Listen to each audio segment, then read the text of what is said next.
आज finance minister Nirmala Sitharaman ji ने 30% tax लगाया डिजिटल एसेट्स के ऊपर।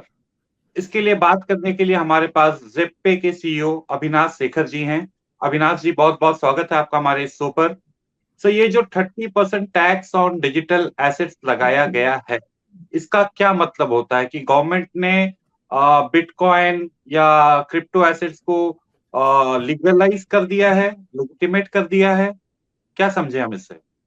हाँ, इसमें पीयूष जी 2-3 चीज़ें देखनी पड़ेंगी। सबसे पहले तो जो क्रिप्टो जो गेन है उसके ऊपर टैक्स पहले भी था। ऐसा नहीं कि पहले गेन नहीं था, टैक्स नहीं था। अगर आप 1 लाख रुपए खरीदते हैं और उसका 2 लाख का बेचते हैं बिटकॉइन मान लो, तो बाकी जो 1 लाख का गेन हुआ आपको पहले भी अभी भी टैक्स देना पड़ेगा उसके ऊपर। जो क्लैरिटी नहीं थी कि कैसे टैक्स देना पड़ेगा, कैपिटल देंगे देंगे कि ट्रेडिंग इनकम के हिसाब से देंगे, क्या रेट एप्लीकेबल होगा। तो मुझे लगता है कि वो जो कन्फ्यूज़न है ऑनरेबल फाइनेंस मिनिस्टर ने वो उन्होंने दूर करी है। ऑब्वियसली थोड़ा टैक्स हमारे हमको जो लगता है थोड़ा ज़्यादा है टैक्स जितना होना चाहिए था, बट आई थिंक एक बेसलाइन क्रिएट करता है उसको। दूसरा जो आपने लेजिटिमेसी की बात करी, अगेन इसमें सेम चीज़ है कि क्रिप्टो कभी भी इलीगल नहीं था। जो सुप्रीम कोर्ट में डिसीजन भी आया और उसके बाद भी जो क्रिप्टो एक्सचेंजेस जो हम लोग पहले अभी से तक टैक्स भर ही रहे हैं। तो ऐसा नहीं है कि इसको कि ये लीगल या इलीगल क्रिएट करता है, बट ये आई थिंक एक एक उस तरफ से लेके जाता है कि ज़्यादा लेजिटिमेसी आ रही है। ज़्यादा जो लोग के दिमाग में कंफ्यूजन है कि पता नहीं क्रिप्टो लीगल है कि इलीगल है, क्योंकि आज की डेट में भी काफ़ी कंफ्यूजन है, खासकर जो रिटेल कस्टमर्स हैं या जो टेकीज इन फील्ड में आना चाहते हैं। तो वो एक तरीके से डायरेक्शनली एक पॉजिटिव स्टेप है कि एक लेजिटिमेसी मिलती है, बट ऐसा नहीं है कि पहले इलीगल था।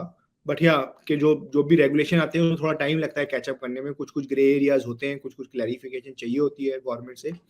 तो वो आई थिंक काफी अच्छा काम हुआ है।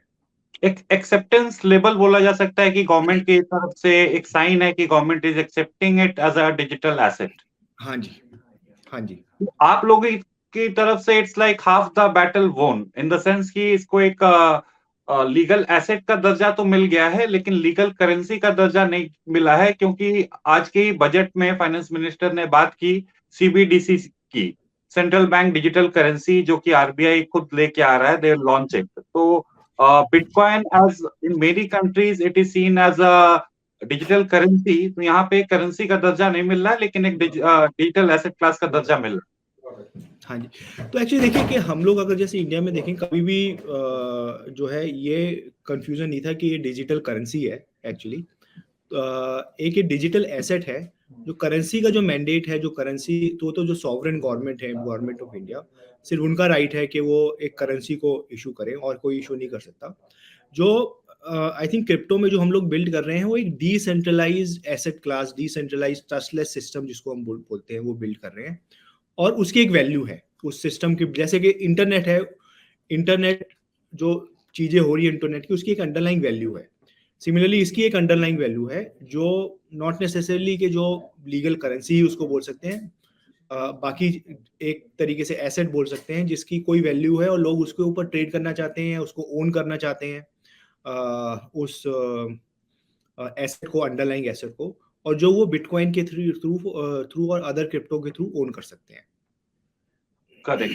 तो सर, आज का जो अनाउंसमेंट पे भी जाते हैं कि 30% टैक्स देना होगा, तो 30% टैक्स किस चीज के ऊपर है? Is it on your holdings? Is it on your, जैसे कि आपने एक्स पे खरीदा, वाई पे बेचा, तो जो डिफरेंशियल जो प्रॉफिट है सिर्फ उसके ऊपर 30% है? या ये टैक्सेशन का थोड़ा क्लैरिटी बताएंगे हमारे इन्वेस्टर्स को? हाँ, तो देखिए सिंपल है कि आपने मान लो 100 रुपए की चीज खरीदी और 300 रुपए में बेचा, तो जो आपने 200 रुपए का प्रॉफिट कमाया है उसके ऊपर आपको 30% टैक्स देना है। दैट मीन्स कि 200 रुपए पे 30%, 60 रुपए का टैक्स देना है आपको गवर्नमेंट को। ओके। तो काफी सिंपल है, बट उसमें थोड़ा सा जो डिफरेंस है, जो बाकी जैसे अगर हम थोड़ा टेक्निकल्स में जाएं, तो बाकी एसेट क्लास में कैसे होता है कि आपका जैसे एक हेड में अगर आपकी इनकम है और एक दूसरे हेड में लॉस है, एक जगह आपने मान लो एक हेड के अंदर आपने 200 रुपए का प्रॉफिट कमाया और दूसरे हेड के अंदर 100 रुपए का लॉस करा, तो उसमें आपको 100 रुपए ही पे ही टैक्स देना पड़ेगा। ठीक है। बट इस चीज में गवर्नमेंट ने एक्सेप्शन करा है कि बोलेगा कि आप किसी और भी एसेट क्लास का लॉस इसमें क्लब नहीं कर सकते। तो आपको इसमें पूरा का पूरा टैक्स देना पड़ेगा। तो वो थोड़ा सा डिफरेंस है बाकी एसेट क्लास से। बाकी अदरवाइज आई थिंक काफ़ी सिंपल है कि जितना भी आपने गेन कमाया उसका 30% आपको इनकम टैक्स देना है, और वो जब आप सेल कर रहे हैं तब देना है।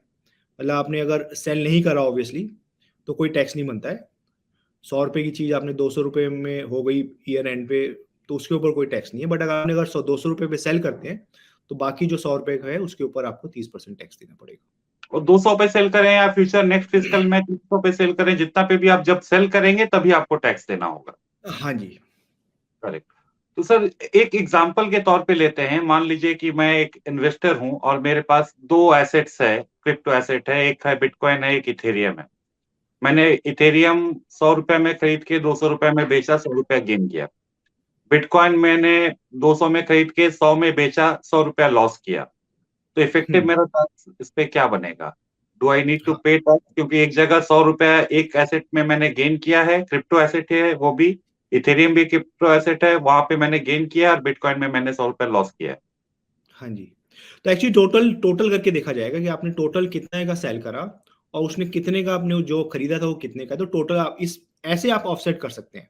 क्योंकि सेम में जैसे आपने जो लोग ट्रेडर लोग होते हैं, जैसे वो सुबह खरीदा शाम को बेचा, फिर नेक्स्ट डे फिर खरीदा फिर बेचा, तो आपने पूरे साल में जितने भी एवरेज ट्रांजेक्शन करी, आपने मान लो 10 बिटकॉइन बेचे और 10 बिटकॉइन खरीदे, बट आप डिफरेंट डिफरेंट प्राइस पे खरीदे, डिफरेंट डिफरेंट प्राइस पे बेच रहे हैं, तो उसका वो एवरेज देखेंगे कि भाई एक जगह लॉस करा एक जगह प्रॉफिट करा, उसको एडजस्ट करा जा सकता है क्योंकि ये सेम एसेट क्लास में है। किसी और शेयर्स के अगेंस्ट नहीं करा जा सकता। फॉर एग्जांपल कि आपने बिटकॉइन, जैसे आपने जो एग्जांपल दिया कि आपने बिटकॉइन में गेन करा 100 रुपए का, बट आपने शेयर्स में 100 रुपए का लॉस करा, मान लो आपने कोई शेयर खरीदा, तो उन दोनों को आपस में नहीं एडजस्ट कर सकते। ओके, अदर एसेट क्लास में हम ये नहीं कर सकते, with in this asset class you can offset a bitcoin हाँ गेन जी। Can be offset against Ethereum's loss. हाँ जी। ओके सर, इसमें एक और चीज जो उभर के सामने आती है कि if I am gifting a bitcoin to someone, so या who will be taxed and at what rate, and the gifter will get be taxed, या जिसको गिफ्ट दिया जा रहा है उसको लगेगा? तो उसमें ना एक्चुअली गिफ्ट वाला जो कॉन्सेप्ट है वो अदर बाकी जगह भी अवेलेबल है हमारा। तो जो गिफ्ट रिसीव कर रहा है ऑब्वियसली उसको ऊपर टैक्स लगेगा, और वहां पे भी अभी तक जो क्लैरिटी है वो वही जो क्रिप्टो में जो टैक्स लगता है जो कि 30% के करीब है, उसके ऊपर उसको टैक्स देना पड़ेगा। तो उसमें भी अगर आप देखिए कि उसमें भी आई थिंक गिफ्ट की डेफिनेशन में, जैसे अगर आप ब्लड रिलेटिव्स को दे रहे हैं, अपने वाइफ को दे रहे हैं, आपके सन को दे रहे हैं, अपने फादर को दे रहे हैं, तो वो उसमें कवर नहीं होता है। तो गवर्नमेंट का मतलब ये है कि भाई अगर आप किसी थर्ड पार्टी को दे रहे हैं तो तब टैक्स लगना चाहिए उसके ऊपर। ओके सर, गवर्नमेंट ने ये टैक्सेशन फ्रंट तो क्लियर कर दिया है, बट अभी भी जो क्रिप्टो करेंसी रेगुलेशंस बिल है वो अभी तक आई नहीं है। और उससे आपका क्या एक्सपेक्टेशन है, जो एक्चुअली रेगुलेट करेगा, जिसका इम्पैक्ट आप लोग के ऊपर आएगा, तो उससे आपका क्या एक्सपेक्टेशंस है? आई एम श्योर आप मुझे लग लोगों ने एफएम से मिला है और उनको अपना काफी रिकमेंडेशन भी दिया है, हम्म, और ये तो बैन की जगह मुझे भी रेगुलेट की तरफ हम लोग बढ़ रहे हैं आगे, तो इसमें आपका क्या क्या एक्सपेक्टेशन है या डिमांड्स है एफएम से? देखिए आज भी I think finance minister, honourable finance minister का बयान आया है कि वो लोग पूरे सारे स्टेक होल्डर्स के साथ कंसल्ट कर रहे हैं, और मुझे लगता है कि एक्चुअली थोड़ा सा टाइम अगर लग रहा है तो ये कोई बुरी बात नहीं, अच्छी बात है। इसका मतलब है गवर्नमेंट जेन्युइन एफर्ट लगा रही है लोगों को सुनने में, लोगों के क्या व्यूज हैं वो सुनने में, अपने आप अंडरस्टैंड करने में। तो मुझे लगता है कि उससे काफ़ी बैलेंस्ड रेगुलेशन आने की उम्मीद है, जिसमें एक तरफ तो जो कस्टमर इंटरेस्ट है वो प्रोटेक्ट होना चाहिए, ठीक है ना? कि जो छोटे स्मॉल कस्टमर्स हैं, रिटेल कस्टमर्स, उनका इंटरेस्ट प्रोटेक्ट होना चाहिए। दूसरा जो बाकी जगह है, जो लेजिटिमेट प्लेयर्स हैं, उनको एनकरेजमेंट मिलना चाहिए। साथ के साथ जो इलेजिटिमेट प्लेयर्स हैं, जो लोग इस क्रिप्टो के को यूज करके कुछ गलत एक्टिविटी करने की कोशिश करते हैं, उनको डिस्करेजमेंट मिलना चाहिए। ओके, क्योंकि कोई भी नई इंडस्ट्री आती है उसमें जो कुछ इलेजिटिमेट प्लेयर्स हैं वो भी इंटरेक्ट होते हैं। 90% ज़्यादातर लेजिटिमेट प्लेयर्स होते हैं, बट कुछ इलेजिटिमेट प्लेयर्स भी होते हैं, तो उनको डिस्करेज करना चाहिए। तो ओवरऑल मुझे लगता है कि गवर्नमेंट बैलेंस्ड एक रेगुलेशन लेके आए, जिससे नॉट ओनली एक्सचेंजेस को या ट्रेडर्स को फायदा हो, मुझे लगता है उससे ज़्यादा फायदा आई थिंक होना चाहिए जो लोग टेकी हैं, जो लोग उस अंडरलाइंग टेक्नोलॉजी पे काम करना चाहते हैं, और जो उनके दिमाग में आज की डेट में है कि मान लो एक मैं सॉफ्टवेयर इंजीनियर हूँ और मैं अपना जी एक स्टार्टअप शुरू करना चाहता हूँ, या कोई एक मैं क्रिप्टो रिलेटेड, ब्लॉकचेन रिलेटेड कोई प्रोजेक्ट है उसमें काम करना चाहता हूँ, तो मेरे दिमाग में वो हेजिटेशन नहीं होनी चाहिए कि डाउन करूँ कि ना करूँ, स्टार्टअप करूँ कि ना करूँ, गवर्नमेंट का क्या व्यू है। तो आई थिंक उसमें काफ़ी फायदा होने वाला है, और उससे आई थिंक हमारी कंट्री को जीडीपी ग्रो करने में और टैक्सेशन में काफ़ी फायदा होगा।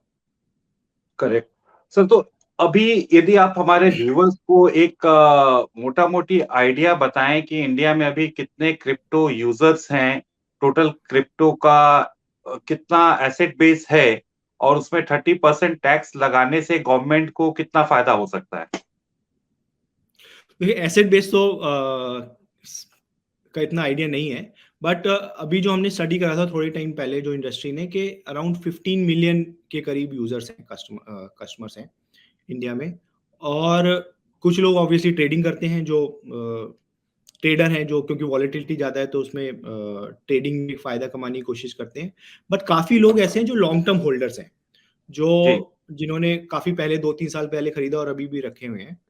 बट ओवरऑल मुझे लगता है इसमें काफ़ी गवर्नमेंट का काफ़ी फ़ायदा होने वाला है। इवन जो हमारे 1% टीडीएस का गवर्नमेंट ने लेके आई हैं वहाँ से भी कितना टैक्स आएगा अभी तो वो हमने कैलकुलेशन नहीं किया है, बट मुझे लगता है कि काफ़ी गवर्नमेंट को इसमें टैक्स मिलेगा। अविनाश जी, हम लोग से जुड़ने के लिए बहुत बहुत धन्यवाद। जैसे ही ये क्रिप्टो करेंसी बिल आता है हम आपसे फिर जुड़ेंगे। Thank you for joining us. Thanks for inviting, Mr. Piyush. Thanks. Really appreciate talking to you.